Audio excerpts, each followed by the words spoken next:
শুরুতেই বলে নিচ্ছি, আমি ছাড়া কিন্তু আমার কেউ নেই।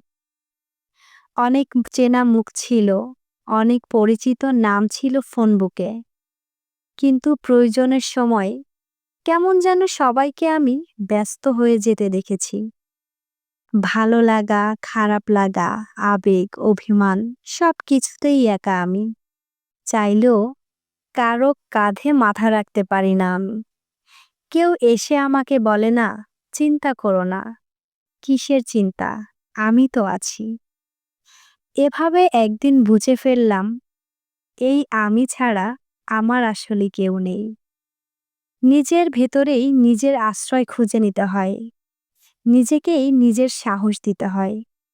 যারা বলেছিল পাশে থাকবে, তারা সবাই সময় মতো হারিয়ে গেছে। আর আমি হয়ে গেছি শুধুই একা।